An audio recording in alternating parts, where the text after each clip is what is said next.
Hello, welcome to On Wildlife. I'm your host, Alex Ray. On this podcast, we bring the wild to you. We take you on a journey into the life of a different animal every week, and I guarantee you're going to come out of here knowing more about your favorite animal than you did before. This week, in honor of the 4th of July, we're taking a look at an animal that has become one of the symbols of the United States. These birds are efficient predators, using their excellent vision and their talons to catch their prey. And there's a lot about them that's misunderstood. And I have a special guest, David Hancock, founder of the Hancock Wildlife Foundation, to help give us all the important details about them. So let's get up in the air to talk about bald eagles.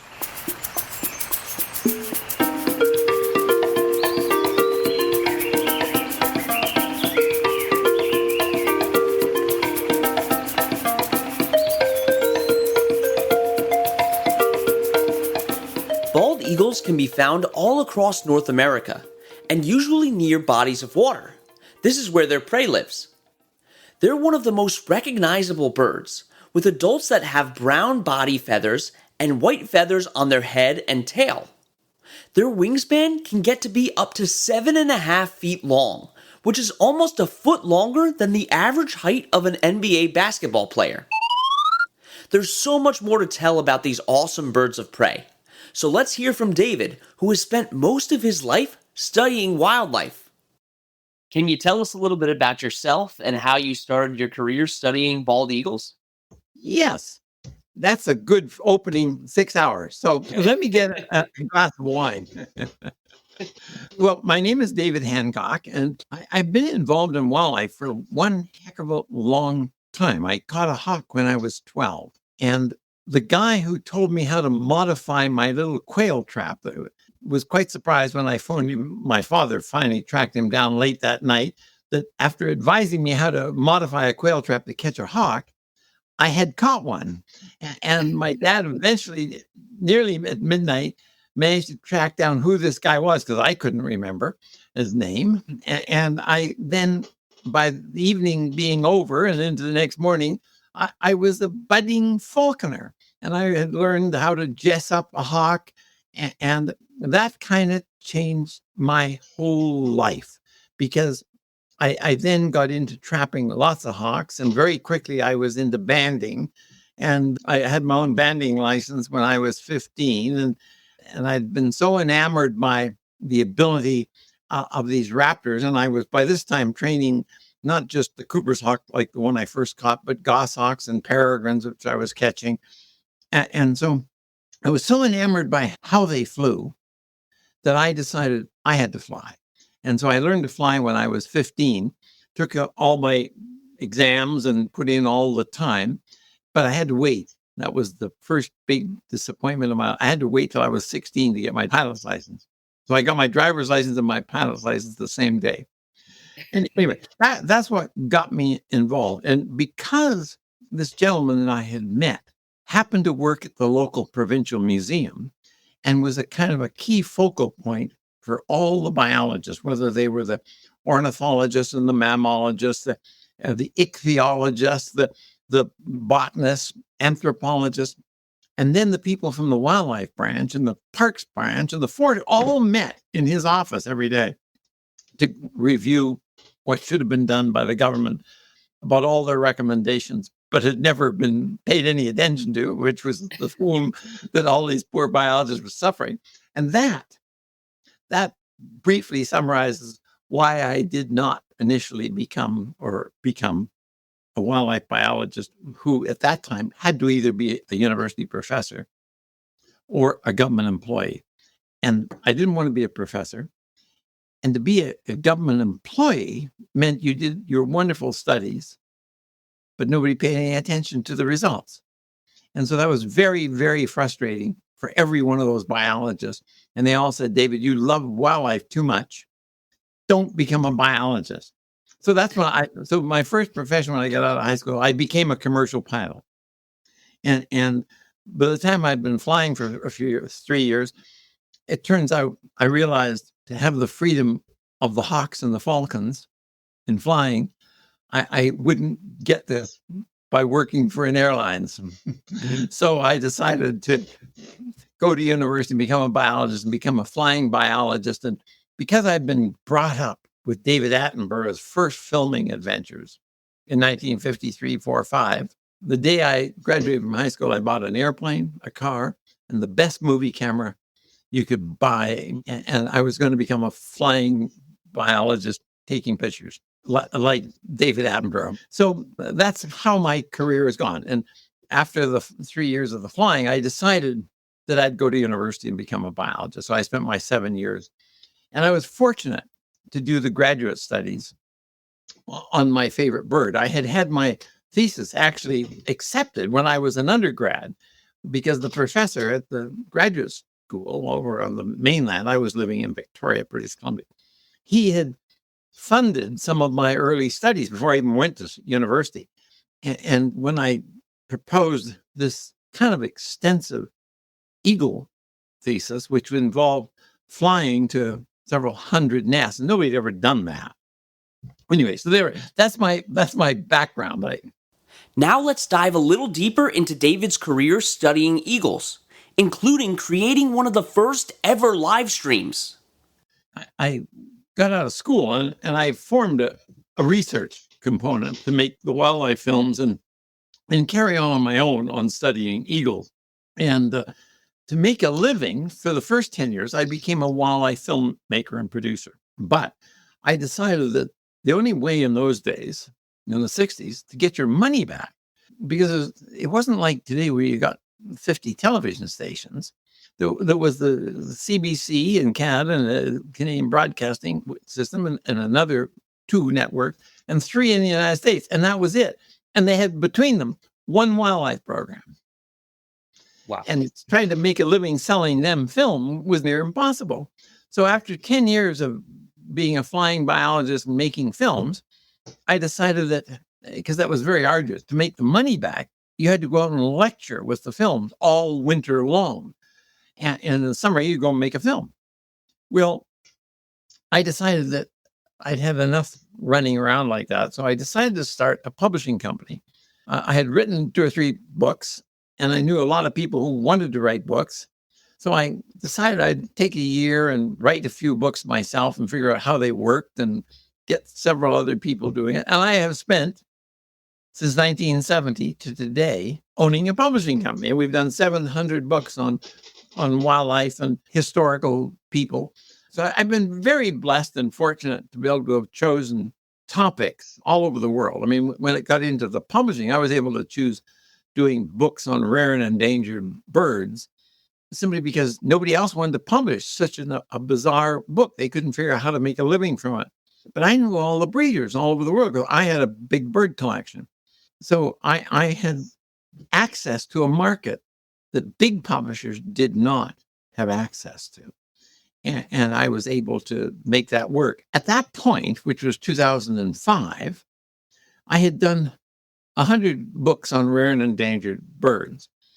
And I had contacts with every kind of major bird group, conservation group, every research library, every zoo, because that's who I used to make the films for, all around the world. So the day we decided to launch the world's first live streaming cameras, I had in my mind, well, how am I going to promote this? Well, first of all, of course, nobody knew how to get live streaming cameras to work then. And nobody had actually been able to even figure out how to break a live stream and put an ad in. So I wrote a press release about this awesome example of this bird walking up to the camera. And then the next scene is really a mind blower. We had just witnessed an eagle in labor. Now, who has ever seen an eagle in labor, let alone heard it? So I was just absolutely smitten by the biological perspective of being able to look into eagles' lives from live streaming cameras. And so I wrote this up in a little kind of a press release of how awesome this was. And I thought, well, I have to send it out to somebody. So I sent it out to my list of customers who were biologists and falconers and birds of prey. And I had a list of 43,000 emails. in the world. So it was a good start. Finally, they get the camera going and I get to look at it. And it turns out I'm looking at eggs that are not pip. And pip means have a hole in the top. I realized this egg isn't going to, the eggs that we're watching, and there's now hundreds of people, thousands of people, hundreds of thousands, it turns out, trying to watch this from all over the world. But anyway, the egg isn't hatching. So I have to go out and find another pair of eagles, I figure. So I spend 3 days and I finally find another pair. So we went live the next day.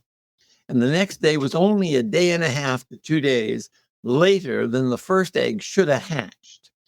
So it was kind of fun. And I worked at that for 2 years. And then I finally, I don't mean I turned my back on it, but I had to stop my total 24-hour day involvement with the cameras. I had a publishing company that was languishing at the moment.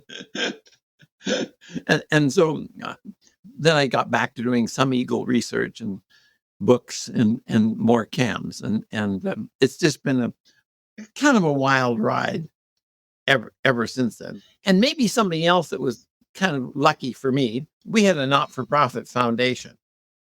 And nobody could accuse me of trying to make money from it. I never charged anybody we just gave out information about how to disseminate the stream and how to do it. And we helped hundreds of people make their stream, whether it was on eagles or penguins or cranes or storks or whatever. So it was kind of neat because we were kind of honored to be a kind of a spokesman for something that was a little bit bigger by far than us. Absolutely. And that kind of just goes to show you how far we've come with technology and how much we take for granted now that anybody could go look at a live stream on the internet right now. But it was a huge deal back then trying to make that happen. 2006. So, it's only 18. Yes, it's 18 years ago. Yeah, it's 18 years ago. So it isn't all that long, but it's come huge strides. Absolutely. And I'd love to start talking about eagles. So there's a lot of different eagle species out there, not just bald eagles, but what differentiates bald eagles specifically from the rest of them? Okay, that's a really interesting thing. Bald eagles are one of the world's groups of different eagles. Bald eagles are a fish eagle, and there's 10 fish eagles around the world. Most of them are in the southern hemisphere. The fish eagles evolved from the old world vultures. These are the big vultures that are plodding around the velds of Africa or the velds of India and so on. They are not active predators. They're totally vultures and scavengers by their lifestyle. They're not all closely related. So there's a whole diverse group of animals we throw into the category of eagles, but they're all quite different. And the most different are really the fish-eating eagles, of which our bald eagle is one of them. And the biggest of them is the stellar sea eagle of Eastern Asia. It's a magnificent bird, and I've spent a few weeks out on the ice floes of the Sea of Okhotsk there working on that eagle. It's a magnificent beast, but it's just an oversized, overgrown bald eagle. And of all the world's eagles, I think probably, without a doubt, the bald eagle is one of the most successful. It's most closely related eagle, which is the Eurasian white-tailed sea eagle. So all the eagles have their own specialty, like most creatures in the world. They've evolved over a few 100,000 million years to find a niche where they've developed some specialty to make a living. And our bald eagle is kind of unique. It specialized in how to catch fish, which let it leave the veld where there was 100,000 zebras and things and go out elsewhere. And the but is kind of fascinating. Well, it allowed it to go and spread over every mile of shoreline for where you could get fish to take to its nest. It retained totally the ability for half the year of its ancestors. And it's a scavenger for half the year. So our bald eagle, they come back from their migration about October, defend their nests, rebuild them but don't lay eggs until February or early March. And they've all got their eggs and chicks now. Some of them are already 5 and 6 weeks old this year. And there's a few that we think haven't even laid eggs yet. So the eagles get to be hunters and fishermen for 5-6 months of the year.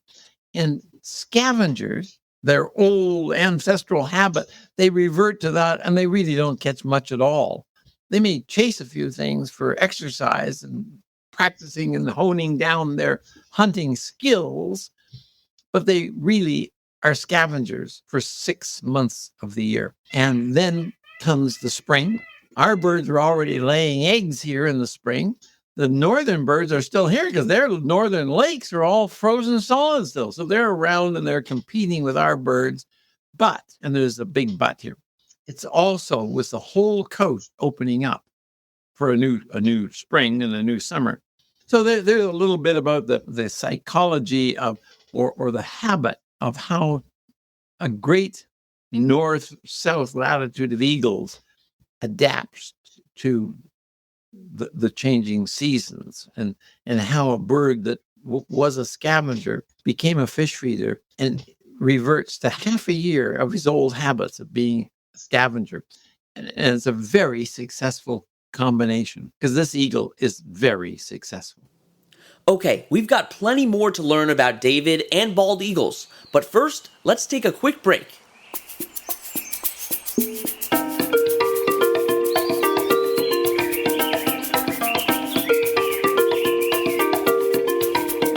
Time for our trivia question. What is the smallest primate in the world?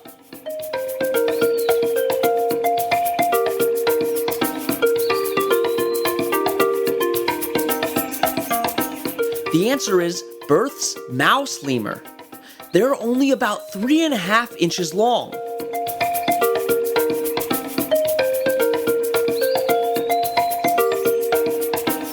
Now let's get back to the interview.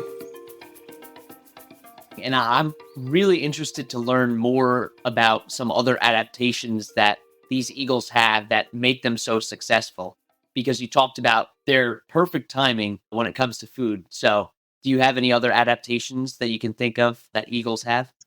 Yeah, survival. When I was learning to fly, I was 15 and I was flying all around. I had to log the time to get to qualify for my pilot's license. Because I already had an eagle when I was 14 and was into birds of prey, it seemed much more fun to go out and circle with an airplane. Now I had to rent an airplane, see, and go out and look for eagle nests. I already knew where some were around home, but now I could go out and cover the whole, what was called the Gulf Islands of British Columbia. And I circled all around our area, and I came up with just over 100 eagle nests. The American-US-Canada border goes through these islands. The side I've been looking at, the eagles were all Canadian eagles. So I'll just cross 100 meters and half a mile, and these are all these American islands. So I thought, well, I might as well survey them as well. So I would go circling around the American islands all the way from the northern border all the way to Seattle. And I could not find a single pair of nesting eagles.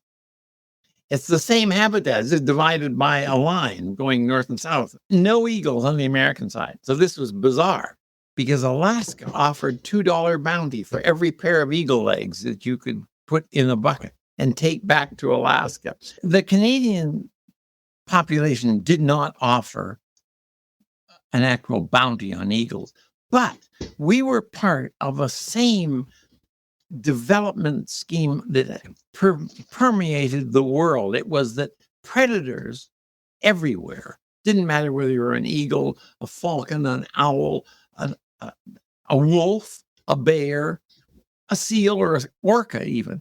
If you were one of the predators, you were considered the enemy of humanity. And so everywhere, it was the predators were the scapegoat of our ability to overharvest everything. And we had always overharvest whatever the food source was and then blame it on a predator. It was the easy way out. So that prevailed still in Canada. And there were people that would constantly shoot eagles, even though there was no bounty. There are more eagles nesting in and around Vancouver today than there were probably 300 years ago. Because it's a small area, but it's the mouth of the most productive river system of Canada, the Fraser River. But we have changed the whole mouth area, the whole estuary. We've cut it up with farms and hedgerows and big ditches full of fish and frogs, nesting ducks and geese and so on. We've actually increased in this small area the food for eagles. And the eagles have said, hey, you've now quit shooting us. We can come back in and occupy this area. And they've done so with a vengeance. And it's so marvelous. I can't believe there used to be a bounty on eagles. It's no wonder their populations were struggling for so long. Thankfully, it's illegal to kill them now, but there's still a lot more work that we need to do on our end to help with eagle conservation. If you let the eagle live in your backyard, which is what's happened in Vancouver, and it's a very small physical city, we've got 26 pairs of active eagles. In the first area just south of there, the city of Delta, I've got 84 pairs nesting in the city of Delta. I've got 56 pairs nesting in the city that I live in, Surrey. It's not quite as out to the mouth of the river, so it's not quite as good eagle habitat, but I still got 56 pairs nesting here. I mean, that's kind of awesome as a conservationist. And the public wants their eagles, but they, of course, have done a lot of things that are negative over the history of evolving how humans live in our valley. It's the most popular place of Canada to live. So what do? We cut down all the big trees along the shoreline because we don't want to disrupt our view, or we cut them off along the rivers. And it's the river edges and the coastal strip where eagles would normally nest. So what we've been doing is building back the last few years nest sites for eagles. We either take a tree that they couldn't build a nest in and we build one in there for them, or if there's no trees at all, we put up poles and they live in our artificial nest totally. And this has been so successful. The big thing about its success, I mean, this is what encourages me on. For the first 55 years of my involvement of conservation, I just had to sit back and watch every developer cut down every nest. Even though for the last many years they were protected, the developer knew he could get away with getting the premier or the minister of that department to sign off, and, yep, go ahead, it's illegal, but you can do it. And down would come the eagle nest. That does not happen anymore for the last 10 years in our valley.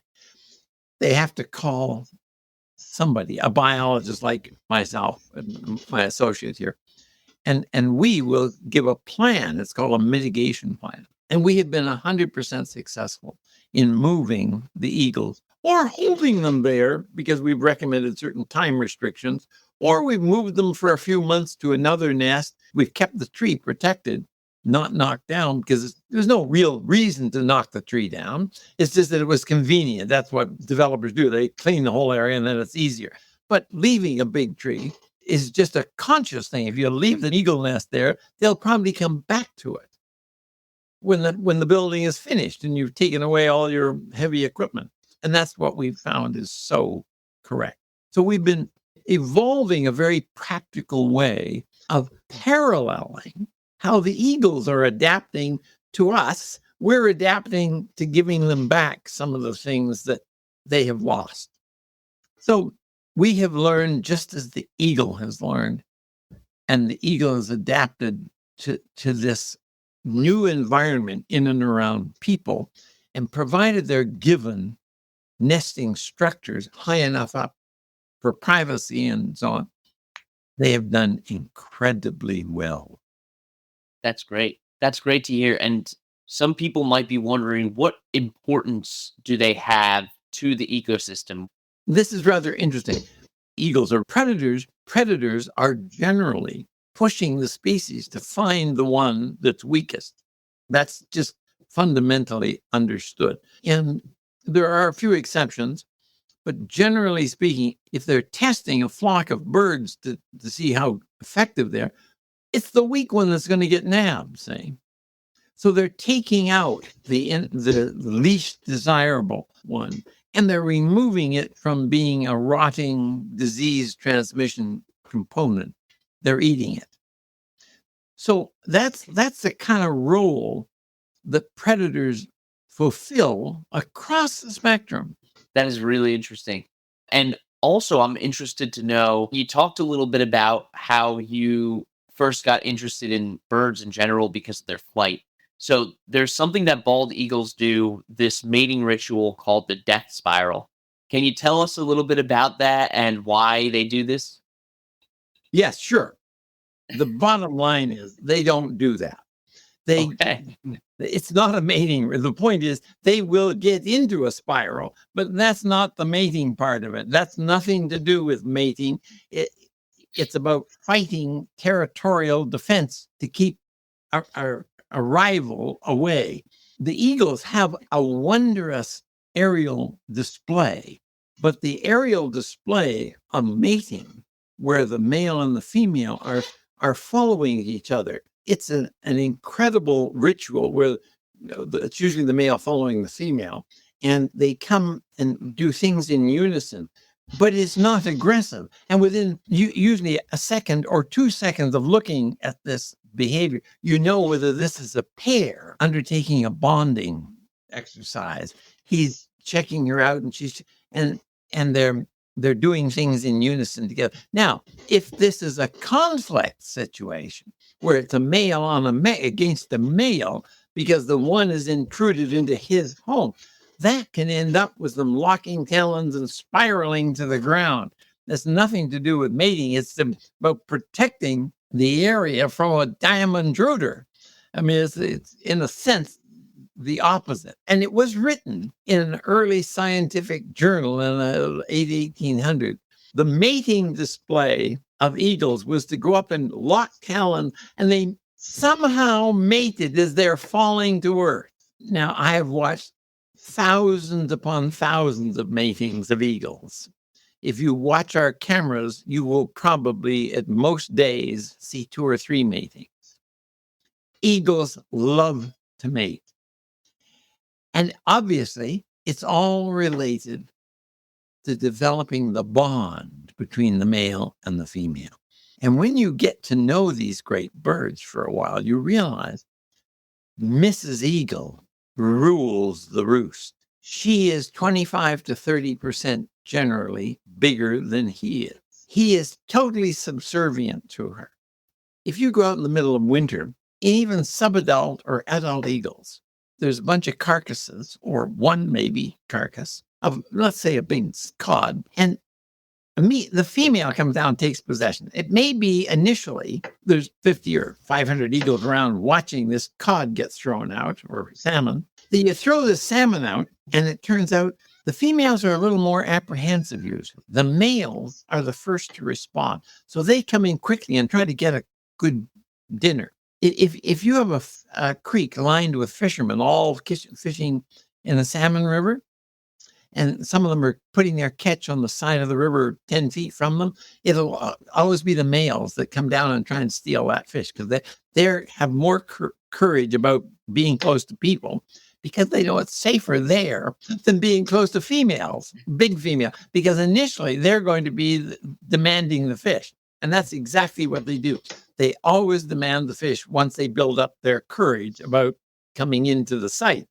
So now the females are controlling the fish, and there's a ring of maybe 5 males, 6 feet, 8 feet from her, and she's just very hungry. So they just wait, and she eats 1, 2, 3 mouthfuls of food, and she started to get some big satisfaction. And so every male now takes another 1 or 2 steps closer. And so this is a gradual, you build up these relationships, and even the young males are tolerated after the female has had her first big feed. And then she's more and more tolerant he gets closer and closer. And pretty soon he's eating between her legs, and she doesn't care. I mean, it's kind of wondrous behavior. And I had a great joyous time watching this for some years. That must be so awesome to see. and just to observe their behaviors. So cool. And this will be my last question, but we've learned so many amazing things about eagles. How can the average person help bald eagles or just eagles in general? Well, it's like most things. It's about saving habitats. And another big one is, of course, from eagles being partly scavengers. They'll come down on the roadside to eat a dead pheasant or a dead duck that was hit, or a raccoon or a rabbit. And then, of course, they fly up in front of the car to make it nail. So we need to develop habitats for most things where they are secure, that the prey aren't running across roads and getting killed, that they have places where they can more securely cross roads, and the predators where they can more securely find things that are dead and dying or their live food.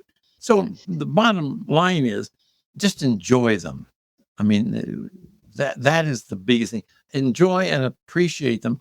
And when you can encourage your city, your parks, or a golf courses, every one of our golf courses has one or two eagle nests. I mean, golf courses are one of the most best places for producing eagles of anywhere, or our local parks. But some areas have more golf courses than parks. And so golf courses are really important. And with golf now not being so popular, there's a tendency to convert them all to housing subdivisions, which is devastating from the eagle's point of view. So this is a good role for local people to say, no, you can't just convert 30 acres of golf course to 30 acres of housing. You got to take out and leave some of the ponds and the trees around the ponds for some degree of wildlife. So that your question is answered by people getting actively involved in their city and saying, we just want to produce habitat for more diversified species.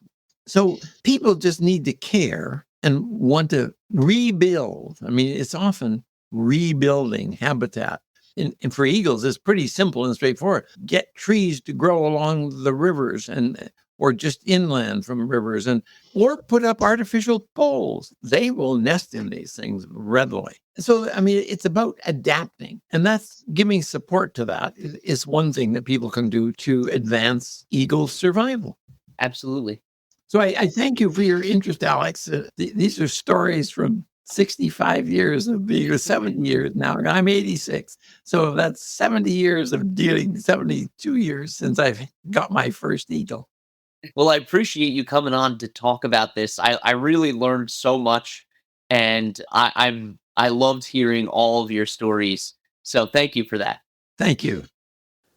I want to thank David for coming onto the podcast and sharing his experiences and knowledge about bald eagles. I love that he gave us a positive spin on how conservation has changed over his lifetime for the better. And if we keep working to preserve these habitats, it'll be so beneficial for all native wildlife. If you want to learn more about how you can help bald eagles, you should check out the Hancock Wildlife Foundation, the American Eagle Foundation, and the American Bald Eagle Foundation. Thank you so much for coming on this adventure with me as we explored the world of bald eagles. You can find the sources that we use for this podcast and links to organizations that we reference at onwildlife.org. You can also email us with any questions at onwildlife.podcast@gmail.com. And you can follow us on Instagram at on_wildlife or on TikTok at onwildlife. And don't forget to tune in next month for another awesome episode. And that's On Wildlife.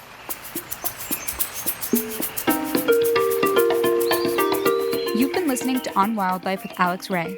On Wildlife provides general educational information on various topics as a public service, which should not be construed as professional, financial, real estate, tax, or legal advice. These are our personal opinions only. Please refer to our full disclaimer policy on our website for full details.